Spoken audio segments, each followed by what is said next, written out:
केलेला आहे तो आरोप मी फेटाळून लावतो.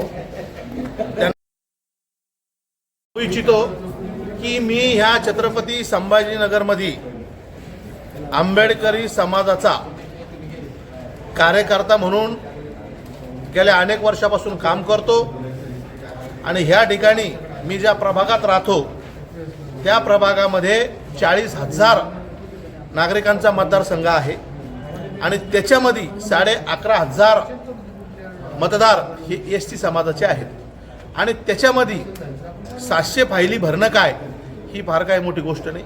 नगरसेवकांचं कामच आहे की जनतेची सेवा करणं आणि वार्डातला प्रत्येक कार्यकर्ता प्रत्येक नागरिक त्याची स्वतःची समस्या घेऊन हा प्रथम नगरसेवकाकडे जातो. याचं भान मला असं वाटतं जलील साहेबांना नसेल, कारण जो समाजाचा कार्यकर्ता नगरसेवकाकडे काम घेऊन येतो आणि ते काम नगरसेवकांनी करावं अशी जबाबदारी.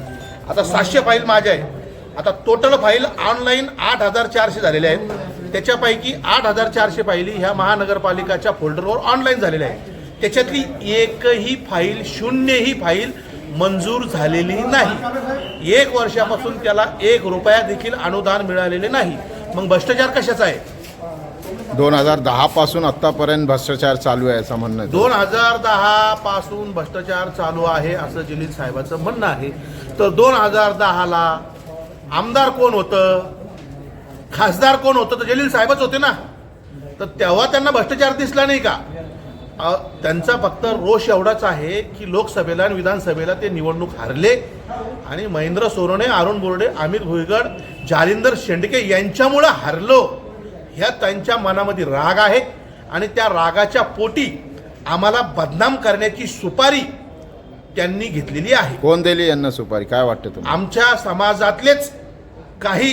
काय नाव सांगा, कोण आहे? त्यांच्या आजूबाजूला जे काही बसतात, नाव सांगा ना तुम्ही. मग आजूबाजूला जे काही, मला त्यांचे नाव माहित नाही. जसं तुमचं नाव घेतलं त्यांनी स्पष्ट 700 आता फाईलची इथं तुम्ही साहेबांचं नाव घेतोय ना. करोडो रुपयाचा तुम्ही घोटाळा केला मी आणि इथं आपले समाजाचे गोरगरीब लोकांचे पैसे खाऊ लागले असा त्यांचा आरोप आहे. आम्ही तर गोरगरीब लोकांचा 1 रुपया खाल्ला नाही, पण आमदार आणि खासदार असताना इम्तियाज जलील साहेबांनी ठेकेदार बाबा बिल्डरला हाताशी धरून छत्रपती संभाजीनगर जिल्ह्यामध्ये खासदार असताना आमदार असताना 100 करोड रुपयाचा शासनाचा डॉक्टर बाबासाहेब आंबेडकर नागरिक सुधार योजनेअंतर्गत सामाजिक न्याय विभागातर्फे जिल्हा नियोजन समितीतर्फे आणि आमदारकीचा फंड आणि खासदारकीचा फंड 25 लाखाचा रोड केला कागदावर, जागेवर 5 लाखाचा केला, 50 लाखाचा सभागृह कागदावर आहे, जागेवर 10 लाखाचा आहे. असा 100 करोड रुपयाचा भ्रष्टाचार हा मी त्यांचा पुरावा जमा केलेला आहे.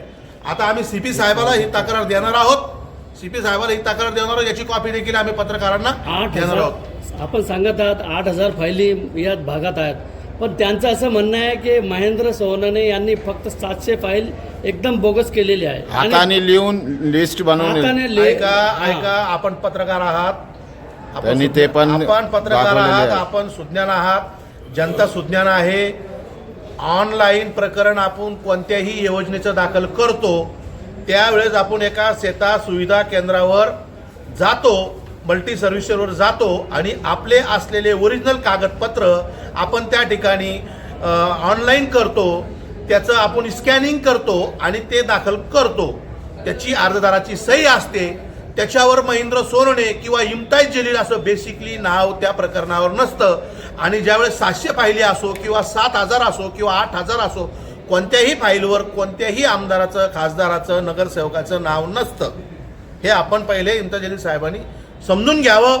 आणि त्यांच्यावर जो आमच्यावर त्यांचा जो रोष आहे आमदारकीला खासदारकीचा पडला तर त्यांच्या डोक्यातून तो जात नाही, म्हणून आम्ही त्यांना कोणत्याही कचाट्यात सापडत नाही, म्हणून हे बिनबुडाचे आरोप आमच्यावर करत आहेत. आणि त्याच्यामुळं ह्या आरोपमुळं सगळ्या लोकांना ह्या योजनेपासून दूर ठेवण्याचं काम, आंबेडकरी समाजातल्या तळागाळातल्या गोरगरीब माणसाला हक्काचं पक्कं घर मिळू नये हा त्यांचा हेतू आहे. ते आंबेडकरी विचाराचे अजिबात नाही, आंबेडकरी विचाराच्या विरोधात इम्तियाज जलील ह्या शहरात. तुमचे नावावर 31 अकाउंट आहे, त्याची पूर्ण डिटेल सुद्धा त्यांनी दाखवली. सगळं खोटं आहे. तुमचे पण अकाउंट आहेत, त्यांचे पण अकाउंट आहेत. पर्सनल अकाउंट कोणतीही बँक माहिती देत नाही.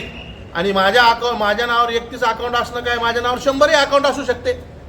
अकाउंट असणं काय, आज जर त्याच्यामध्ये 100 पैसे बँक पण लाखो रुपये आहेत, ते पण सुद्धा त्यांनी दाखवले. वाचून दाखवलं त्यांनी. लाखो लाखो रुपये. काय त्याच्यावर करोडो असू शकतात ना. माझा बिझनेस आहे, मी आयटर रिटर्न भरतो, माझे बिझनेस आहे. त्यांचे पण बिझनेस असतील ना, ते आयटर रिटर्न भरत असतील का नाही. तुमचे वाईफचे सुद्धा, बायकोचे सुद्धा अकाउंट आहेत भरपूर. त्यांच्या पण बायकोचे, त्यांच्या पण मुलाचे अकाउंट आहे, त्यांच्या भावाचे अकाउंट आहे. त्यांनी भ्रष्टाचार केलेला पैसा कुठंतरी डायव्हर्ट केला असेल का नाही. बाबा बिल्डरनं त्यांनी जो 100 करोडचा घोटाळा केलेला आहे, सगळे कागद मी जमा केले, वर्क ऑर्डर वगैरे सगळे. लवकर पत्रकार मग परिषद 100 दाखल करू ना. 100 कोटीमधून कितीचं काम केलं तुम्हाला? 100 करोडचा भ्रष्टाचार आहे पूर्ण. काहीच काम नाही केलं. काम त्यांनी पैसे टोटल 200-300 करोड रुपये आणलेले 10 वर्षामध्ये. आणि 100 करोड रुपये त्यांनी हडप केलेले बाबा बिल्डर यांच्या एजन्सीच्या नावावर. ते मी सगळे तुम्हाला CP साहेबाला आता पुराव्या सकट आम्ही देणार आहोत. आणि काय कारवाई व्हायला तुम्हाला काय वाटतं?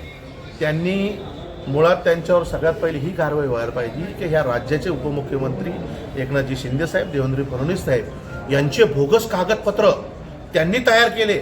असे किती नेत्याचे कागदपत्र त्यांनी बोगस तयार केलेले आहेत. हे CP साहेबांनी त्यांना ताब्यात घेऊन त्यांच्यावर कायदेशीर कारवाई करून त्यांनी विचारावं, इम्तियाज जलील साहेब तुमचे असे किती कारखाने आहेत, पण कोणत्या कोणत्या जिल्ह्यात आहेत. हे बनावटी कागदपत्र बनवण्याचा कारखाना आपण तेलगीनंतरच आपण चालू केलाय, असं माझा त्यांच्यावर आरोप आहे. जे शिंदे साहेब तुमचेच वाढत राहतं म्हणे. नाही, एकनाथ शिंदे अशा नावाची व्यक्ती ह्या देशामध्ये हजारो असू शकतात. महेंद्र सोनवणे नावाचे व्यक्ती. नाही ते बरोबर आहे. मग त्यांनी आधार कार्ड, राशन कार्ड, रहिवासी, जातचं प्रमाणपत्र हे सर्व ओरिजिनल दाखवलेलं. त्यांनी सगळं दाखवलं आणि दिले. कोणी बनवलं हे त्यांना विचारा ना, कोणी बनवलं आणि कुठून बनवलं. हे तर CP साहेबाला आम्ही तक्रार द्यायला जातो ना, साहेब त्यांना ताब्यात घ्या. आणि आम्ही बनवलं असेल तर आमच्यावर गुन्हा दाखल करा, त्यांनी बनवलं त्यांच्यावर गुन्हा दाखल करा. आणि भ्रष्टाचाराचा विषय, रमाई आवास योजनेमध्ये 1 रुपयाचाही भ्रष्टाचार झाला नाही. 1 वर्षामध्ये बी 1 रुपया देखील वाटप झालेला नाहीये. इम्तियाज जलीलमुळं आंबेडकरी समाज माता रमाई योजनेपासून दूर जात आहे.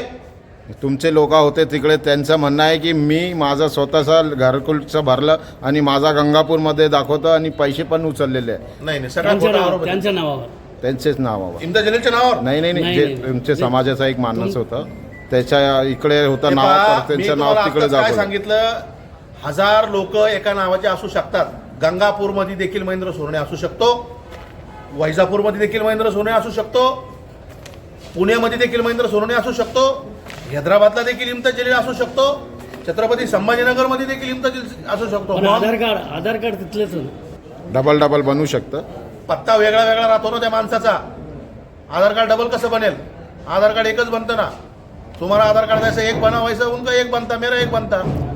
मग आता पुढची पावले कोणती आहे? पुढची पावलं आहे त्यांच्यावर कायदेशीर कारवाई करा. आणि ईदीच्या दिवशी, रमजान ईदीच्या दिवशी इम्तियाज जलील यांच्या घरावर आंबेडकरी समाज हजारोच्या संख्येने मोर्चा काढणार आहे त्यांच्या घरावर. काय विषयावर, काय म्हणणं? हे तुम्ही जे आमच्या माता रमाईच्या नावाने जी बदनामी करत आहात भ्रष्टाचाराची, कोणताही भ्रष्टाचार न होता तुम्ही आम्हाला या योजनेपासून दूर ठेवतायत. ह्यामुळे त्यांच्यावर आम्ही त्यांच्या घरावर मोर्चा काढणार आहोत.